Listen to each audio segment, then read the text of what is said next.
హైదరాబాద్ సచివాలయంలో నూతనంగా నియామకమైన 132 మంది హాస్టల్ వెల్ఫేర్ ఆఫీసర్స్ నియామక పత్రాలు గురువారం రోజున అభ్యర్థులకు బీసీ సంక్షేమ శాఖ మంత్రి పొన్నం ప్రభాకర్ అందజేశారు. ఈ సందర్భంగా మంత్రి పొన్నం ప్రభాకర్ మాట్లాడుతూ హాస్టల్ వెల్ఫేర్ ఆఫీసర్స్గా నూతనంగా నియామక పత్రాలు పొందుతున్న వారికి శుభాకాంక్షలు తెలియజేశారు. మీరంతా బీసీ సంక్షేమ శాఖ కుటుంబంలో చేరుతున్నారని, పిల్లల భవిష్యత్తు తీర్చిదిద్దడానికి ఇది ఆశ్రమమని, తల్లిదండ్రులలాగా పిల్లల భవిష్యత్తును తీర్చిదిద్దాలని, విద్యార్థులకు కాన్ఫిడెన్స్ అభివృద్ధి చేస్తూ వారికి భవిష్యత్తు మార్గదర్శకులుగా ఉండాలి అన్నారు. ఉపాధ్యాయ, డాక్టర్, జర్నలిజం, రాజకీయాలు, హాస్టల్ వెల్ఫేర్ ఆఫీసర్ వృత్తిలో ఒక గౌరవాన్ని సాధించుకోవాలని తెలిపారు. ఈ కార్యక్రమంలో బీసీ సంక్షేమ శాఖ ప్రిన్సిపల్ సెక్రటరీ శ్రీధర్, కమిషనర్ బాల మాయాదేవి, గురుకుల సెక్రటరీ సైదులు, కార్పొరేషన్ చైర్మన్ నూతి శ్రీకాంత్ గౌడ్, మెట్టు సాయి కుమార్, జైపాల్, జ్ఞానేశ్వర్, కాలువ సుజాత, వీరయ్య తదితరులు పాల్గొన్నారు.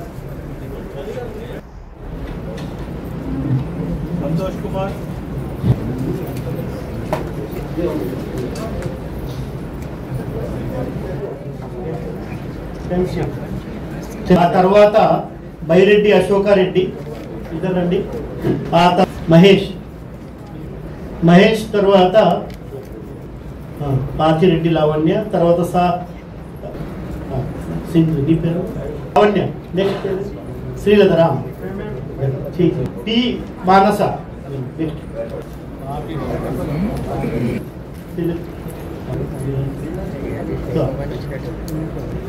గీత అక్కడే. సో ఇద్దరిద్దరిని తీసుకోమన్నారు. డిపార్ట్మెంట్ ఇన్ ద డిస్ట్రిక్ట్స్ దగ్గర మన దగ్గర 73,000 మంది పిల్లలు ఉన్నారు. ప్రీ మెట్రిక్ లో కొంత, పోస్ట్ మెట్రిక్ లో కొంత. సో దగ్గర 73,000 మంది ఫ్యామిలీస్ లో రిప్రజెంటేషన్ మన హాస్టల్స్ లో ఉంది. The role of HWO is very important. అది అంటే మెకానికల్ గా చేయవలసిన పని కాదు, మనసు పెట్టి చేయాల్సిన పని, మనస్సాక్షితో చేయాల్సిన పని. ఎందుకంటే చిన్న పిల్లలు 5th class to 10th class, వాళ్ళ మైండ్ సెట్ ఒకలా ఉంటుంది. కాలేజ్ స్టూడెంట్స్ అందరూ టీనేజ్ లో మైండ్ సెట్ ఒకలా ఉంటుంది. ఈ పిల్లలు మనసెరిగి HWOs కేర్ టేకర్స్ లా ఉండాలి. తర్వాత హాస్టల్ మెయింటెనెన్సే కాదు, పిల్లలు ఆల్రౌండ్ డెవలప్మెంట్ కి, ఫిజికల్ అండ్ మెంటల్ కి ఒక కండ్యూసివ్ అట్మాస్ఫియర్ క్రియేట్ చేయాలి. So it is a very important role. Future generation కి మీరు మెంటర్స్ లా, గైడ్స్ లా ఉంటారు. సో మీ అందరికీ కూడా ఇంకొకసారి అభినందనలు తెలియజేసుకుంటూ సెలవు తీసుకుంటున్నాను. మీ అందరికీ తెలుసు, గతం నుంచి కూడా మనకి హాస్టల్స్ ఉండటం, హాస్టల్స్ లో పిల్లలు బాగుండా చదువుకోవాలన్నా, వాళ్ళు మంచి డిసిప్లిన్ రావాలన్నా హాస్టల్ వెల్ఫేర్ ఆఫీసర్ రోల్ చాలా ఇంపార్టెంట్.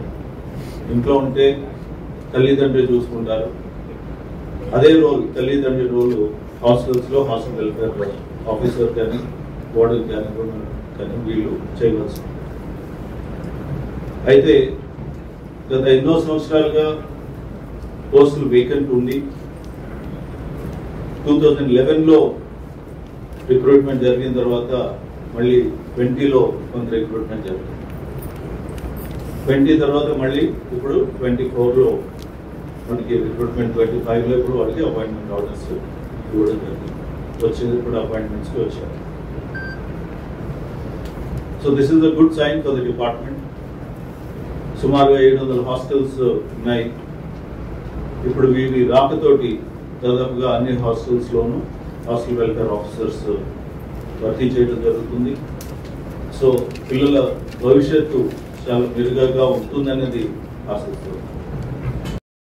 మీరు ఈ బీసీ వెల్ఫేర్ కుటుంబంలో సభ్యులుగా చేరుతా ఉన్నారు. అంటే ఈ బీసీ వెల్ఫేర్ డిపార్ట్మెంట్ అనేటువంటిది పిల్లల నుంచి దూరంగా వచ్చి మన దగ్గర ఉండి వాళ్ళ భవిష్యత్తుని నిర్మించుకునేటువంటి విధంగా ఒక వేదిక చేసుకొని చదువుకునేటువంటి ఒక కేంద్రము, ఆశ్రమం. అటువంటి ఆశ్రమంలో మీరు తల్లిదండ్రులుగా, వారికి మార్గదర్శిగా, వారి భవిష్యత్తును తీర్చిదిద్దడానికి శ్రమ పడుతూ ఒక మంచి పారదర్శకంగా సమయపాలన ఎట్లుండాలి, వారికి సంబంధించినటువంటి అన్ని రకాల సమస్యలు ఏ విధంగా వాళ్ళు స్వయంగా ఏం పరిష్కరించుకోగలుగుతారు, మనం ఏ విధంగా అండగా ఉండాలి, వాళ్ళు కాన్ఫిడెన్స్ ఏ విధంగా మనం ఇవ్వగలుగుతాం అనేటువంటి ఆలోచనతోటి మరి ఈ వెల్ఫేర్ ఆఫీసర్ అనేటువంటి బాధ్యత చాలా అన్ని ఉద్యోగాలు మన చాలా ఉద్యోగాలు చాలా రకాలుగా మన జీవనోపాధికి సంబంధించి కావచ్చు లేదా వృత్తిపరంగా భవిష్యత్తు నడపడానికి సంబంధించినటువంటి విషయంలో కూడా అనేక ఉద్యోగాలు ఉండొచ్చు. కానీ కొన్ని ఉద్యోగాలు చేస్తూ ఉంటే అటు సమాజంలో గౌరవము ఇటు వ్యక్తిగతంగా కూడా గౌరవాన్ని ఇచ్చేటువంటి ఉపాధ్యాయ వృత్తి కావచ్చు, డాక్టర్ వృత్తి కావచ్చు, లేకపోతే సమాజంలో చెడును బయటికి తీసే జర్నలిజం కావచ్చు, లేకపోతే ప్రజాసేవలో రాజకీయం కావచ్చు, ఇట్లా ఈరోజు హాస్టల్స్ లో కూడా వెల్ఫేర్ ఆఫీసర్ గా ఉంటాయి. పిల్లలకు సంబంధించి తమ పిల్లలే అనుకుంటూ వాళ్ళ సంక్షేమం కొరకు పనిచేసేటువంటిది కూడా మనం చెప్తాం. డాక్టర్ నారాయణ హరి అధ్యాపకులకు సంబంధించి ఆచార్య దేవో, మాతృదేవో, పితృదేవో మన తల్లిదండ్రులతో సమానంగా గౌరవిస్తాం. ఆ విధంగా ఈ రోజు మిమ్మల్ని అందరినీ వాళ్ళ తల్లిదండ్రులు అనుకొని ఆ కుటుంబానికి పెద్దగా అనుకొని వాళ్ళ దూరంగా ఎక్కడో వచ్చి మీ దగ్గర చదువుకుంటారు. ప్రభుత్వం యొక్క సహకారం, ప్రభుత్వం కూడా అటువంటికి సంబంధించి దాదాపు 703 హాస్టల్స్ ఉంటే ఈ కాలేజీలకు సంబంధించి నోటిఫికేషన్ పడింది. కారణాలు అనేక జాప్యం జరిగినాయి. అవన్నింటినీ కూడా పరిశీలించాల.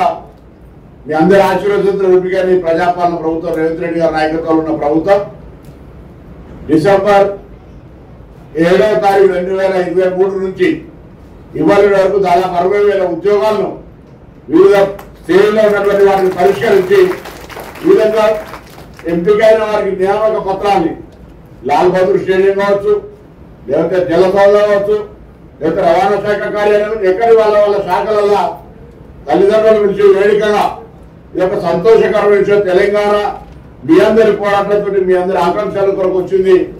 ఈ యొక్క ఆనందాన్ని అందరూ కలిసి పంచుకోవాలనే ఆలోచనతో తల్లిదండ్రులతో సహా పిలిచి ఉద్యోగ నియామక పత్రాల నుంచి ఒక కార్యక్రమాన్ని రేవంత్ రెడ్డి గారి నాయకత్వంలో చేస్తా ఉన్నారు. మీరు అందరూ గమనిస్తా ఉన్నారు.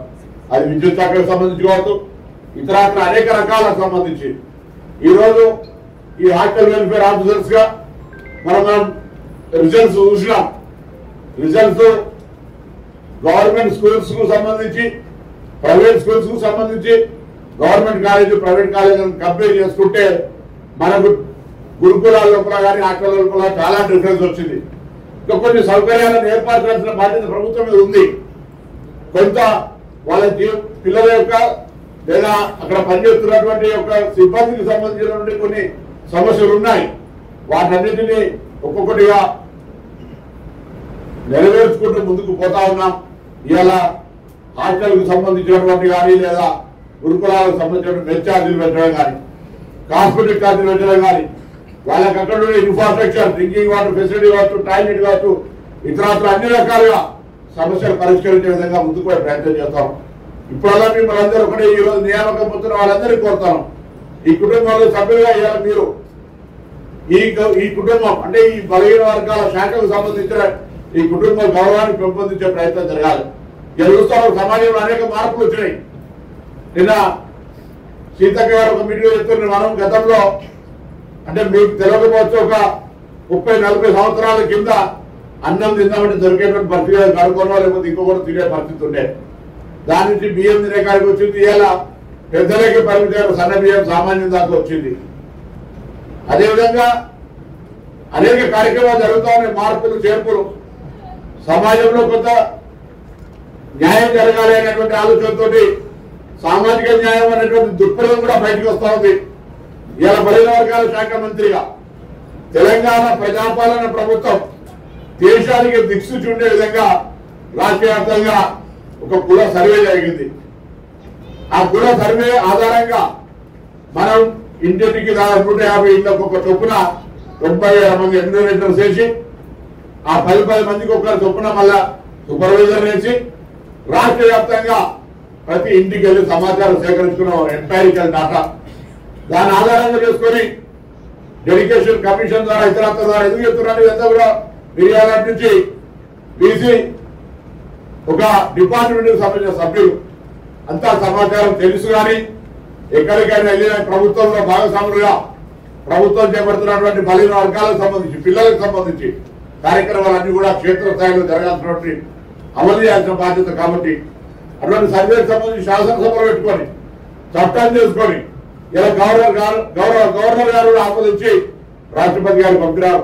ఇదే దశలో కేంద్ర ప్రభుత్వం కూడా జాతీయ స్థాయి లోపల జనగణన చేసే 2025 సంవత్సరంలో కులాలకు సంబంధించిన సమాచారాన్ని సేకరించడం యొక్క విప్లవాత్మక నిర్ణయాన్ని ప్రకటించారు. ఆ నిర్ణయం రావడానికి కారణం తెలంగాణ రాష్ట్ర ప్రభుత్వం, తెలంగాణ ప్రజలు, తెలంగాణకు సంబంధించిన నిర్ణయాలని మాట ఈ సందర్భంగా గర్వంగా చెప్పుకునేటువంటి ఒక పరిస్థితి ఈ రాష్ట్రంలో ఉంది. దేశానికి మార్గదర్శకత్వం మనం ఇలా దేశంలో ఆ నిర్ణయం జరుగుతుందంటే మనమే ఈరోజు రోల్ మోడల్ గా. అదేవిధంగా నేను అందరికీ కోరదే బయట రాష్ట్రాలు ఉన్నటువంటి వెల్ఫేర్ హాస్టల్స్ అన్నిటికంటే మన రాష్ట్రం ముందుండి ఉండాలి. నేను ఒక విద్యార్థి నాయకులుగా హాస్టల్స్ లో ఎట్లుంటుంది ఏంటి పరిస్థితి ప్రత్యక్షంగా ఉద్యమాలు చేస్తున్నాడు కాబట్టి వాటి అన్నింటిలో స్థితిని మెరుగుపరచాలి. అధికారులు కూడా వాటి యొక్క స్థితిగతులను కొంత అవగాహన చేసుకొని వాటి పట్ల సానుకూలమైన స్పందన ఉన్నటువంటి వాళ్ళు.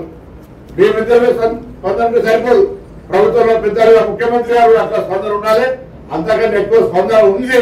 మేము ఏ కార్యక్రమం తీసుకెళ్లినా బలహీన వర్గాలకు సంబంధించిన ఒక విషయం లోపల ఎక్కడ కూడా ఎటువంటి వేరే ఆలోచన లేకుండా ఈ విద్యా వ్యవస్థలో బలహీన వర్గాలకు ముందడుగు ఉండాలి, అండగా ఉండాలని ఆలోచన చేస్తూ ఉన్నాడు. కాబట్టి ఈ యొక్క అవకాశాన్ని వినియోగించుకుని ఈరోజు ఈ పాతగా పనిచేస్తున్న వాళ్ళు కూడా మీ పని విధానం చూసి వాళ్ళ పని విధానంలో మార్పు తెచ్చుకొని ఒక transparent mode, efficient mode, effective mode, రకరకాల ప్రజలకు అక్కడటువంటి తల్లిదండ్రులుగా మీరు మీటింగ్ పెట్టడం కావచ్చు, మీకు ఉండబడినటువంటి అక్కడ అవసరమైనటువంటి విధంగా ఒకవేళ ప్రొఫెషనల్స్ కావాల్సింటే కూడా తీసుకొని హాస్టల్స్ అక్కడ పిల్లలకు అన్ని రకాలుగా అందుబాటులో ఉండే కార్యక్రమం చేస్తారని ఆకాంక్షిస్తా ఉన్నా, చేయాలని కోరుతా ఉన్నా, చేస్తారనే విశ్వాసం ప్రకటిస్తూ మీ అందరికీ మరొకసారి హృదయపూర్వకంగా నా శుభాకాంక్షలు.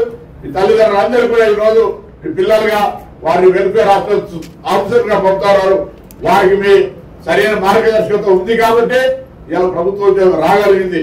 ఆ ప్రభుత్వ ఉద్యోగం సమర్థంగా పనిచేయడానికి కూడా మీ భవిష్యత్తు మార్గదర్శకత్వాన్ని ఆశీర్వచనాన్ని ఆ కొత్తగా ఉద్యోగాలు పొందుతున్న వాళ్ళందరికీ ఇవ్వమని కోరుతూ మీ అందరికీ మరొకసారి హృదయపూర్వకంగా నా అభినందన తెలియజేస్తా ఉన్నా.